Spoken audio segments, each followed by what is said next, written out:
Hello everyone, मैं शिवम कुशवाहा। आज से हम स्टार्ट करने जा रहे हैं अपने इंग्लिश लिटरेचर की एनिमेशन। इस सीरीज में हम अपने सारे चैप्टर फुल एनिमेशन से कंप्लीट करेंगे।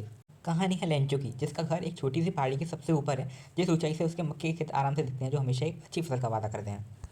लेंचो जो अपने खेतों को अच्छी तरह से जानता है, उसने सुबह से कुछ नहीं किया है, सिर्फ आसमान में नॉर्थ ईस्ट डायरेक्शन में देख रहा है, क्योंकि वह जानता है उसके खेतों को सिर्फ अब बारिश की ज़रूरत है। लेंचो अपनी पत्नी से कहता है, हे प्रिया, अब हमें वास्तव में कुछ वर्षा मिलने जा रही है। उसकी पत्नी जो रात्रि का भोजन बना रही थी जवाब देती है, भगवान की मर्जी है। घर के जो छोटे बच्चे थे वह खेतों में खेल रहे थे और घर के बड़े बच्चे बड़ी ही मेहनत से खेतों में काम कर रहे थे, जब तक कि एक महिला ने उनको आवाज़ ना दी कि खाने के लिए आ जाओ। जैसे ही महिला ने आवाज़ दी, घर के सभी सदस्य खाने के लिए चल दिए और यह खाने का ही समय था। जैसा कि लेंचो ने भविष्यवाणी की थी, बारिश की बड़ी बड़ी बूंदें आसमान से गिरने लगी, जिसे देखकर लेंचो बहुत ही ज़्यादा खुश हुआ। नॉर्थ ईस्ट डायरेक्शन से पहाड़ जैसे काले बादल आते हुए देखे जा सकते थे। हाँ, यह वही डायरेक्शन थी जहाँ से हमेशा बारिश आया करती थी। सिर्फ बारिश का आनंद अपने शरीर पर लेने के लिए लेंचो ने अपने आप को खुले आसमान के नीचे बिल्कुल खुला पाया। यह दिखाता है वह कितना खुश था। लेंचो जब वापस लौटा तो वह चिल्लाया, क्या है जो आसमान से गिर रहा है वह बूंदे नहीं है, यह सिक्के हैं सिक्के, बड़े बूंदे 10 सेंट, छोटे बूंदे 5 सेंट। ने आखिरी बार अपनी नज़र उन पके हुए मक्के के खेतों पर डाली जो बारिश की चादर में लिपटे हुए थे और बड़े ही सुंदर लग रहे थे। अचानक से तेज हवा बहने लगी और पानी के साथ साथ बड़े बड़े ओले गिरने लगे, जो सच में नई चांदी के सिक्के जैसे लग रहे थे। बच्चे तो खुशी से इन नए मोतियों को इकट्ठा करने लगे, पर लेंचो के लिए यह कोई खुशी की बात नहीं थी। वह सोचने लगा कि अब यह जल्दी ही बीत जाए, पर यह जल्दी नहीं बीता। 1 घंटे में सब तबाह हो चुका था, पेड़ों से सारे फूल गिर चुके थे और उस झोपड़ी में रह रहे सभी लोगों की अंतरात्मा दुख से भर गई। ओलों की वजह से पूरा खेत ऐसे सफ़ेद हो गया था मानो किसी ने नमक की चादर से पूरा खेत ढक दिया गया हो। लेंचो ने बड़े ही दुख से अपने बच्चों से कहा, अगर ग्रुप ऑफ लोकस, अगर टिड्डियों का झुंड भी आता तो इससे ज़्यादा मक्का हमारे लिए छूट जाता। ओल वृष्टि ने हमारे लिए कुछ नहीं छोड़ा। वह रात लेंचो के लिए भारी थी।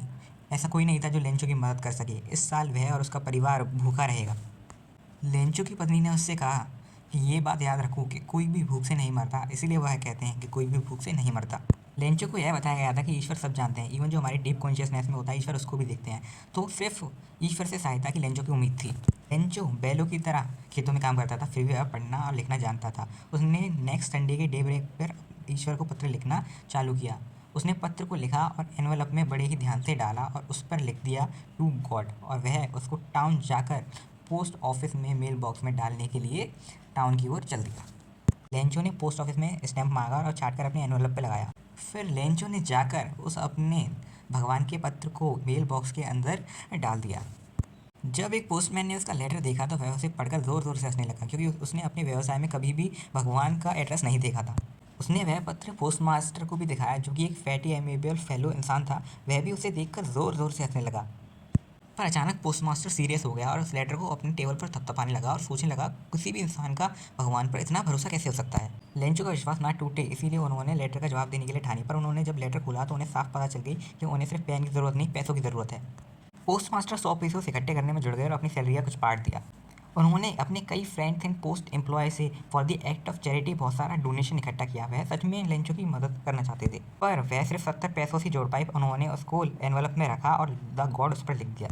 अगले संडे लेंचो अपने समय से पहले आकर कोई लेटर के लिए पूछने लग गया। पोस्टमैन ने खुद अपने हाथ से उसे लेटर दिया और पोस्टमास्टर सब देख रहे थे। लेंचो ने पैसे देखकर थोड़ा भी आश्चर्य नहीं जताया। ऐसा उसका भगवान पर विश्वास था। उसको पूरा विश्वास था कि भगवान ने ही पैसे भेजे हैं।